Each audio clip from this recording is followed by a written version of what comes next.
Okay, so today myself Apurupa Guho, today I have to discuss on target seated, that is CDP, that is Child Development and Pedagogy, which is basically called CDP.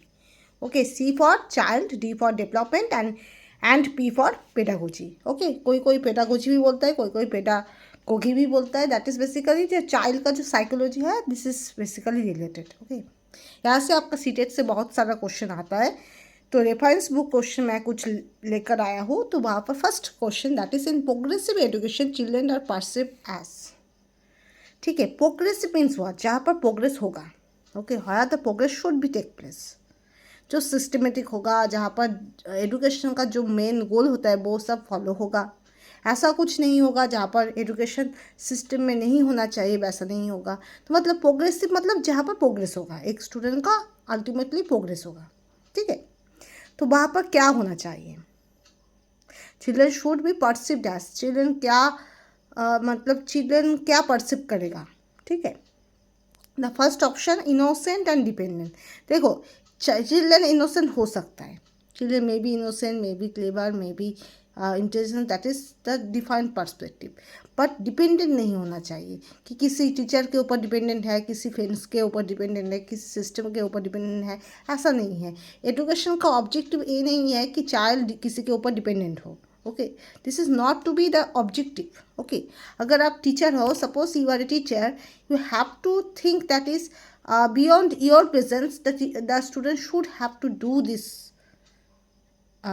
homework or problem solving or anything. Okay, आप हो तो student कर पा रहा है, आप नहीं हो तो आसपास तो स्टूडेंट नहीं कर पाए, ऐसा नहीं होना चाहिए. स्टूडेंट का खुद का जो एबिलिटी है वो उसमें उसको इंडिपेंडेंट होना चाहिए. थोड़ा यहाँ पर आप हेल्प करोगे, गाइड करोगे, that is define thing.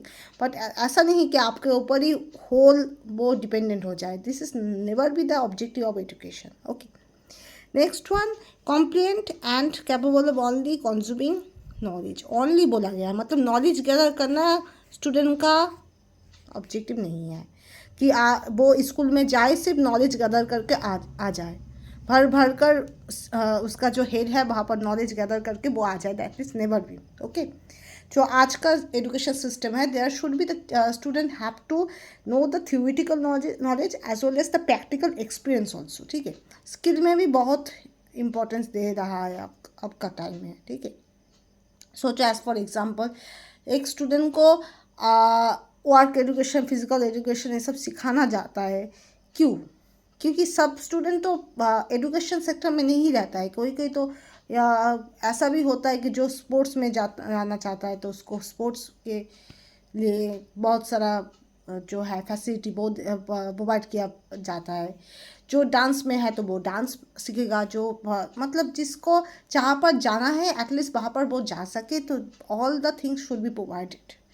Okay, अब वहाँ पर ही फिजिकल एजुकेशन, वर्क एजुकेशन ये भी प्रोवाइड किया है कि हाँ, कोई एक स्टूडेंट अगर वो एजुकेशन सिस्टम में जाकर एजुकेशन ना कर पाए फिर भी उसको कुछ तो उसको कुछ एक्सपीरियंस हो कि वो काम करे. ठीक है, तो जो उसको बोला जाता है वोकेशनल एजुकेशन. ठीक है, तो वो भी प्रोवाइड किया जाता है. ठीक है, तो ऐसा नहीं है कि वो सिर्फ नॉलेज गैदर करे.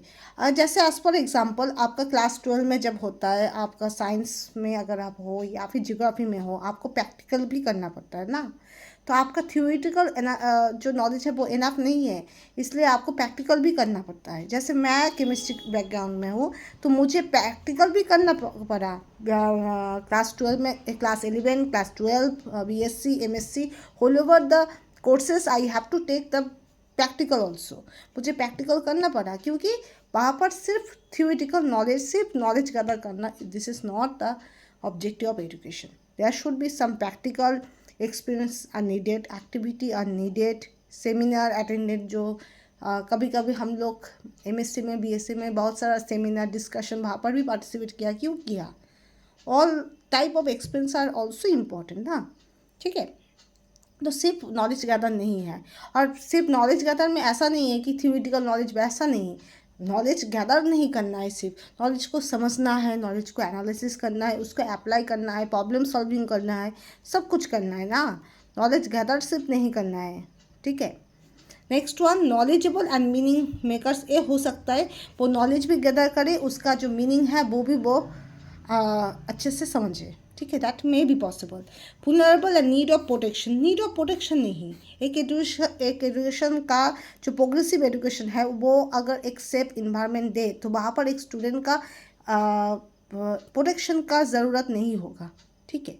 अगर वो एक स्कूल में आप भेजे हो, वहाँ पर टीचर्स एटमॉस्फेयर, पीयर्स मतलब classmates atmosphere, all the teaching staffs, non teaching staffs, if all are good, all of the things are good and there must be no insecurity, तो वहाँ पर प्रोटेक्शन का ज़रूरत नहीं होगा, ठीक है। तो that's why there must be the option C is the correct answer, ठीक है। तो एक प्रोग्रेसिव एजुकेशन में चाइल्ड का ऑटोमेटिक सिक्योरिटी चाहिए, ठीक है, प्रोटेक्शन चाहिए, ठीक है। तो वो जो प्रोटेक्शन चाहिए नहीं, वो प्रोटेक्शन प्रोवाइड अगर आप करो तभी वो प्रोग्रेसिव एजुकेशन होगा, ठीक है। तो अलग से चिल्ड्रन परसिव नहीं करेगा, चिल्ड्रन अगर अलग से परसिव करे तो वो नॉलेज होगा, वो मीनिंग मेकर होगा, ठीक है। Option C is the correct answer, ठीक है। ऑलरेडी कोई एजुकेशन सिस्टम में सिक्योरिटी देना ही चाहिए, ठीक है। अगर सिक्योरिटी एक स्टूडेंट को, अगर एक चाइल्ड को अगर सिक्योरिटी ना मिले, that is basically disadvantage. Normally security पाना चाहिए, ठीक है, और सिक्योरिटी होना भी चाहिए। अगर ना हो, this is the different thing, okay. Next one, feedback to the students in a classroom is most effective when, okay. Feedback to the students in a classroom is most effective when. Feedback जो है वो कब most effective होगा? First one, it assign the comparative ranks to the student. No, एक feedback, वहाँ पर feedback मतलब क्या है? आप सोचो, आप एज ए टीचर आप पढ़ा रही हो, तो आप कैसे पढ़ाया, ठीक है। वहाँ पर आप कुछ टेस्ट लिया, तो उस टेस्ट में या फिर आप पूछा, तो वहाँ पर जो फीडबैक आएगा, मतलब जो फीडबैक मतलब क्या होता है आप जानते हो। फीडबैक मतलब कैसा, उसका जो एक्शन रिएक्शन वाला जो चीज़ है, रिएक्शन वाला चीज़ है, this is called as feedback. तो ऐसा नहीं है कि आप बहुत सारे स्टूडेंट को रैंकिंग बेसिस में आप भाग क्लासीफाई किया, that never be the effective feedback, okay. आप किसी को फर्स्ट कर दिया, किसी को सेकंड कर दिया, किसी को लास्ट कर दिया, that means does not mean कि आपका जो फीडबैक है that is good, okay. Next one, next question, next sorry option, it occurs during as well as and after the learning. हाँ, आपका ड्यूरिंग लर्निंग भी फीडबैक सिस्टम हो सकता है, आफ्टर लर्निंग भी फीडबैक सिस्टम हो सकता है, ठीक है, दैट मे बी हैपन। ये तो नहीं होगा। Option C, it focuses on what the child can not do and other what they can. No, feedback में आपका ऐसा कोई इन्फॉर्मेशन नहीं आएगा कि चाइल्ड क्या कर पाएगा और क्या नहीं कर पाएगा। This is never be understood by this feedback system. कोई आपको फीडबैक दे रहा है मतलब ऐसा नहीं है कि आपको वो कोई भी हिंट देगा कि वो क्या कर पाएगा क्या नहीं कर पाएगा। वो जो चीज़ है वो आप ऑब्जर्वेशन के थ्रू जान पाओगे, फीडबैक के थ्रू नहीं जान पाओगे। तो आपका ऑप्शन सी भी नहीं होगा, okay. It center around test and exams at the end of the year. No, इसके साथ भी फीडबैक सिस्टम के साथ कोई रिलेशन है? ये आपका बेसिकली इवाल्यूएशन है। आप इवाल्यूएशन करोगे, एग्ज़ाम लोगे, टेस्ट का स्कोर होगा, इसको इवाल्यूएशन बोला जाता है। अगर वो एग्ज़ाम ड्यूरिंग द कोर्स हो तो वो फॉर्मेटिव एग्ज़ाम हो, फॉर्मेटिव इवाल्यूएशन होगा। अगर एंड ऑफ द एग्ज़ाम हो, कोई सेमेस्टर या फिर कोई ईयर का एंड में जो अगर एग्ज़ाम हो, उसको हम बोलते हैं समेटिव एग्ज़ाम होगा, ठीक है।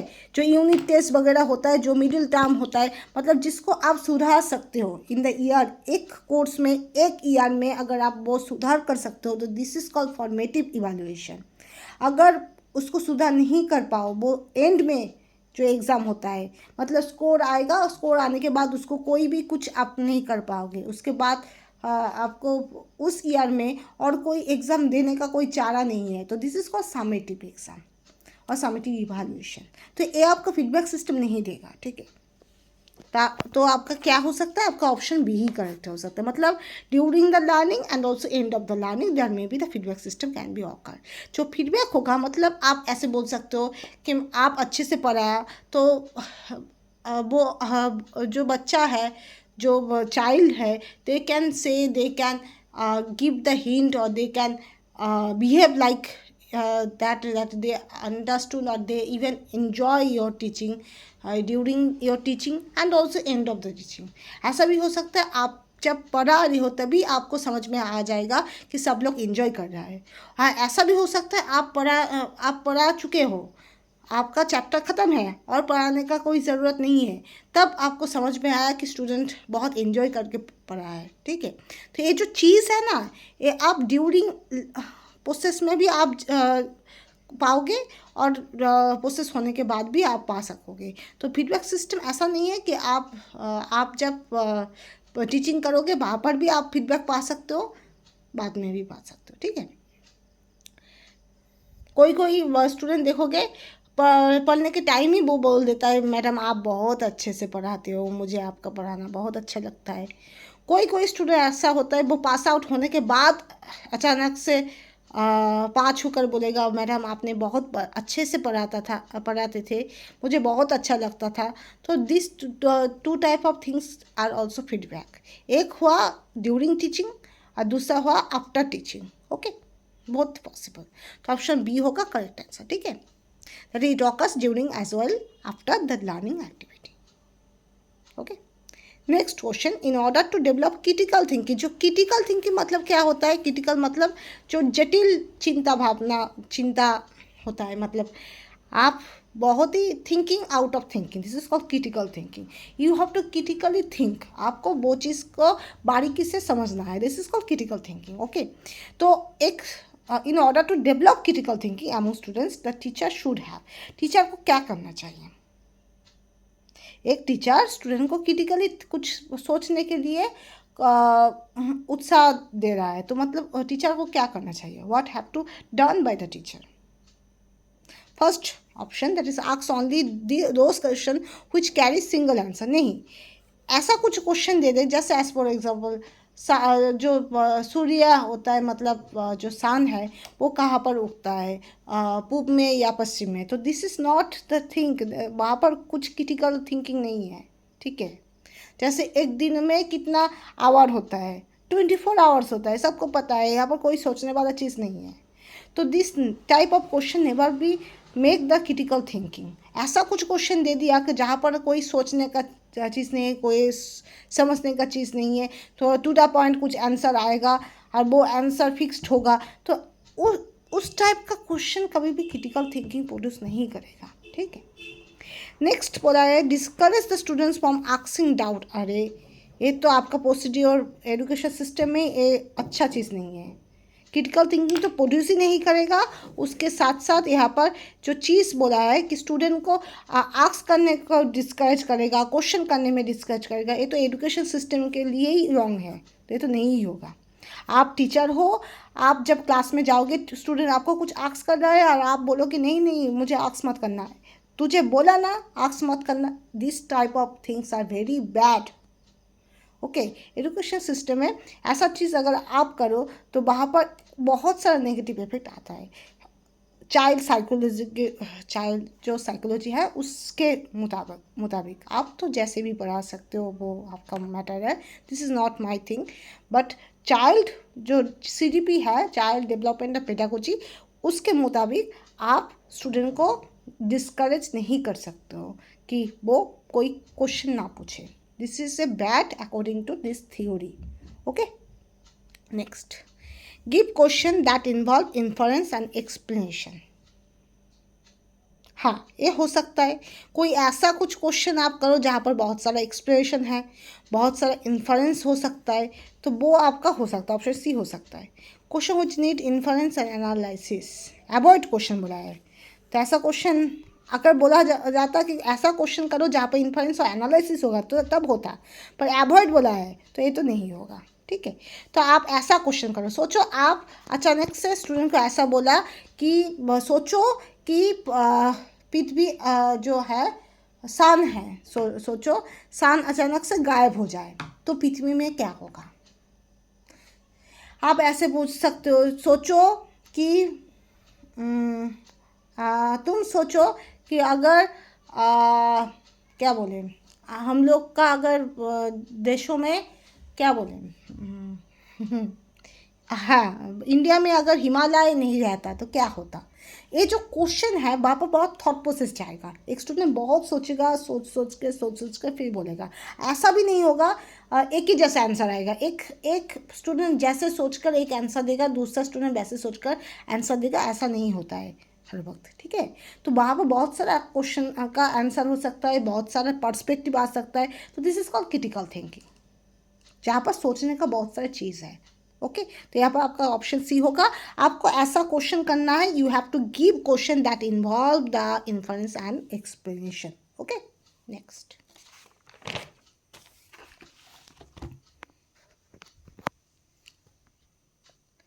ए टीचर asks herself, ओके, खुद को ही पूछा है, how can I provide experience that occur students in classify defined types of object in environment. मैं कैसे उसको ऐसा कुछ एक्सपीरियंस दूँ कि वो defined type of object in the environment में वो डिफाइंड टाइप ऑब्जेक्ट को आइडेंटिफाई कर सके, क्लासीफाई कर सके, ठीक है। तो which intelligence she try to promote in student, कौन सा इंटेलिजेंस वो स्टूडेंट में प्रमोट करना चाहता है। First one linguistic intelligence, second one interpersonal intelligence, third one naturalistic, fourth one bodily kinaesthetic.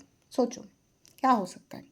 जो इंटेलिजेंस है ना वो बहुत टाइप का होता है। लिंग्विस्टिक मतलब जहाँ पर भाषा, मतलब language, that is very important. जैसे ये आपका नॉर्मली किसका किसका होता है, राइटर का होता है, ठीक है, पोएट का होता है, और भी जो न्यूज़पेपर एडिटर होता है, एडिटर का होता है। तो ये सब का ना अच्छा खासा बहुत अच्छा लैंग्वेज प्रोफिशिएंसी होता है। कभी कभी देखोगे जब जो होता है कई कई जॉब, जो जॉब के लिए एडवर्टिजमेंट आएगा तो वहाँ पर बोला जाता है language proficiency are needed. That means आपको लैंग्वेज का जो मीनिंग है, सेंटेंस कंस्ट्रक्शन है, उसका स्पेलिंग, सब कुछ में आपका प्रोफिशिएंसी दिखाना पड़ेगा, ठीक है। अब वो ज़्यादातर केस में राइटर में तो दिखा जाता है, राइटर बहुत अच्छा होता है लैंग्वेज में, पॉइंट भी बहुत अच्छा होता है लैंग्वेज में, और एडिटर जो होता है वो भी अच्छा होता है। तो they are basically linguistic intelligence इन लोगों का ज़्यादा होता है, ठीक है। इंटरपर्सनल मतलब जो दूसरों को ज़्यादा मोटिवेट करता है, दूसरों को ज़्यादा से ज़्यादा, दूसरों को ज़्यादा क्या बोले, ज़्यादा अच्छे से कम्युनिकेशन कर सकते, दूसरों को ज़्यादा मोटिवेट कर सके, मतलब लीडरशिप कैरेक्टरिस्टिक होता है। तो यहाँ पर लीडर होगा, पॉलिटिशियन हो सकता है, यहाँ पर आपका मोटिवेशनल स्पीकर भी हो सकता है। तो ये सब इंटरपर्सनल इंटेलिजेंस के थ्रू होता है, मतलब जो दूसरों के ऊपर दूसरों के साथ अच्छा हैंडलिंग कर सकता है, ठीक है। बॉडीली काइनेस्टिक जो होता है, दिस इज़ बेसिकली डांस वगैरह मूवमेंट, ठीक है, डांस वगैरह मूवमेंट, जो बॉडी मूवमेंट होता है उसके साथ रिलेटेड होता है। तो वो डांसर होता है, स्पोर्ट्समैन होता है, तो बहुत सारा ऐसा दिखा जाता है। तो यहाँ पर होगा option C naturalistic, basically deal with nature. Normally ये आपका पाया जाता है फार्मर में, क्योंकि फार्मर अच्छे से जानता है कब कौन सा टाइम में कौन सा फसल अच्छा उगने वाला है, किस मिट्टी किस फसल के लिए अच्छा है। तो ये फार्मर को अच्छे से पता है। एनवायरनमेंट को लेकर बहुत सारा चीज़ फार्मर बहुत अच्छा जानता है, ठीक है। पर यहाँ पर क्या बोला है, एनवायरनमेंट में आपको ऑब्जेक्ट आइडेंटिफाई करना है, मतलब यहाँ पर नेचुरलिस्टिक इंटेलिजेंस लगेगा। यहाँ पर भाषा का कोई चीज़ नहीं है तो लिंग्विस्टिक इंटेलिजेंस नहीं होगा। यहाँ पर दूसरों को कन्विंस करने का कोई चीज़ नहीं है तो इंटरपर्सनल भी नहीं होगा। बॉडीली यहाँ पर मूवमेंट का भी कोई चीज़ नहीं है तो बॉडी काइनेस्टिक भी नहीं होगा। यहाँ पर नेचुरलिस्टिक होगा, मतलब नेचर में ऑब्जेक्ट को आइडेंटिफाई करेगा by this intelligence. This is called naturalistic intelligence. Okay, next one, change and stability in emotion, personality and social relationship together constitute, मतलब सोशली एंड पर्सनैलिटी। एक इंसान का पर्सनैलिटी होता है, इमोशन होता है, और सोशल जो एस्पेक्टिव होता है। ये तीनों में जब चेंजेस होगा उसको ऑल टुगेदर क्या बोलेगा। Personality development this only focuses only on personality, सिर्फ पर्सनैलिटी के ऊपर ही डिपेंड करेगा। सोशल जो चीज़ है, इमोशनल जो चीज़ है उसके साथ उसके ऊपर डिपेंड नहीं करेगा, तो इसलिए पर्सनैलिटी नहीं होगा। इमोशनल सिर्फ सिर्फ इमोशनल एस्पेक्ट्स में ही दिखाया जाएगा, तो ये भी आपका नहीं होगा। कॉग्निटिव मतलब मेंटल, सिर्फ मेंटल में ही दिखा जाएगा, तो ये भी नहीं होगा। साइको सोशल में होगा, जहाँ पर आपका मेंटल भी देखा जाएगा, इमोशन भी थोड़ा बहुत दिखा जाएगा, और सोशल एस्पेक्टिव्स भी दिखा जाएगा, तीनों को देखा जाएगा। That is psycho social. Personality में only personality are focused, emotional में only emotional effective domain are focused, cognitive there should be mental ability are focused, so psycho social there must be this mental, emotional and social, all aspects are focused. Okay, next, students struggling with dyslexia, okay, तो it can be taught to read। Dyslexia में क्या होता है बोलो, उसके लिए आप क्या कर सकोगे? दो सिस्टमेटिक फोनोलॉजिकल ट्रेनिंग आप कर सकते हो। फोनोलॉजिकल ट्रेनिंग मतलब वहाँ पर आपको साउंड यूज़ कर सकते हो, साउंड एंड लेटर, मतलब बोल कर उसको बोल सकते हो this is A, this is B, sound लेकर बहुत सारा साउंड यूज़ करके, बहुत सारा पिक्चर यूज़ करके, लेटर यूज़ करके आप सिखा सकते हो। यहाँ पर बोला higher grade level reading text, नहीं, डायलेक्सिया में तो ऐसे ही उसको पढ़ने में लिखने में प्रॉब्लम होता है। हाँ, वहाँ पर अगर आप higher grade level reading text दे दो तो वो बहुत ही ज़्यादा मुश्किल प्रोड्यूस करेगा, बहुत ज़्यादा प्रॉब्लम प्रोड्यूस करेगा। सोचो एक बच्चा, उसमें डिफ़िकल्टी है, वो मतलब पढ़ने लिखने में डिफ़िकल्टी है, ठीक है, तो वहाँ पर अगर आप higher grade of level of reading text दे दो तो वहाँ पर बहुत ज़्यादा प्रॉब्लम होगा, ठीक है। नेक्स्ट ऑप्शन क्या है? By giving long and complex passage, similar, यहाँ पर वो short and simple passage he solve नहीं कर पा रहा है, और आप दे दोगे क्या लॉन्ग और कॉम्प्लेक्स पैसेज, होगा? नहीं होगा। दो एसोसिएशन मेथड ऑफ कंडीशनिंग जो चीज़ है, this is basically here used as negative term, कुछ आपको कंडीशन देना पड़ेगा, तो ऐसा कंडीशन देने में अच्छा नहीं होगा एक स्टूडेंट का, तब आपको पेशेंस लेकर उसको साउंड और लेटर का रिलेशन सिखाना है, ठीक है। नेक्स्ट, कॉन्स्ट्रक्टिविस्ट टीचिंग लीड्स टू, क्या होगा? कॉन्स्ट्रक्टिविस्ट मतलब डिस्कवरी होता है, मीनिंगलेस जो होता है वो चाइल्ड पेडागोजी के अंदर, सीडीपी में अंदर नेगेटिव बोला जाता है कि आप एक बच्चे को ऐसा कोई मीनिंगलेस थॉट मत सिखाना, ठीक है, जो भी सिखाना उसको समझाकर बोलकर उसका मीनिंग उसको क्लियर होना चाहिए, ठीक है। रोट लर्निंग जो हम बोलते हैं ना, जो हाँ क्या बोले, रोट लर्निंग, रट के पढ़ना, तो this is also be negative, ठीक है। रिसेप्टिव, ये आपका हायर थॉट है, ये भी यहाँ पर नहीं होगा, नेगेटिव ही होगा, तो डिस्कवरी, ठीक है। Next question, which of the following hinders the participation of students with visual impairment? Visual impairment जिसमें देखने का प्रॉब्लम है, वो पार्शियल भी हो सकता है, फुल्ली भी हो सकता है, उसमें सीइंग मतलब विजुअल प्रॉब्लम है, मतलब विजन में प्रॉब्लम है, वो देखने में उसका कुछ प्रॉब्लम होता है, तो वहाँ पर आप क्या यूज़ करोगे? एक होता है इलेक्ट्रॉनिकली फॉर्मेटेड लेक्चर, अरे बाबा उसका तो देखने में प्रॉब्लम हो रहा है, अगर उसमें आप इलेक्ट्रॉनिकली फॉर्मेटेड लेक्चर दो ट्रांसक्रिप्शन, तो वहाँ पर इलेक्ट्रॉनिकली फॉर्मेटेड चीज़ उसको और भी प्रॉब्लम प्रोड्यूस कर सकता है, ठीक है। प्रिंटेड टेक्स्ट बुक, हाँ ये हो सकता है, यहाँ पर प्रिंटेड टेक्स्ट बुक उसको पढ़ने में अच्छा लगेगा, ठीक है। नोट्स, इस लाइन ड्राइंग, नहीं, ये सब हर वक्त अप्लाई नहीं कर पाओगे, टेक्टाइल मोड भी नहीं होगा आपका, यहाँ पर अप्रोप्रिएट होगा प्रिंटेड टेक्स्ट बुक और नोट्स, क्योंकि वो प्रोवाइड करना ईजी है, ठीक है। Next, according to Lev Vygotsky, okay, what is the relationship between the language and thought? एक लैंग्वेज मतलब भाषा, उसके साथ थॉट का क्या रिलेशन है, ठीक है। तो language does not shape thought, no, language तो शेप करता है, थॉट को शेप करता है, अगर आपका लैंग्वेज प्रोफिशिएंट अच्छा हो तो आप थॉट भी शेप करोगे, थॉट शेप लैंग्वेज, ये भी आप नहीं बोल सकोगे कि आपका थॉट अच्छा है तो आप लैंग्वेज ऐसे ही आप बोल सकोगे, that is not happen. Language proficiency करने के लिए बहुत टाइम लगता है, तो आपका language and thought are independent each other, independent तो नहीं है, they are dependent to each other. आपको थॉट अगर आप एक्सप्रेस करो तो आपको लैंग्वेज प्रोफिशिएंसी आना है, ठीक है। Language and thought are complex they are interrelated, that is obviously, but they are complexly interrelated, तो ऑप्शन डी होगा, ठीक है। ओके, लास्ट वन, देखो लैंग्वेज आपको ऐसा है कि language does not shape thought. Language पता है तो आपका थॉट शेप होगा, ऐसा नहीं है।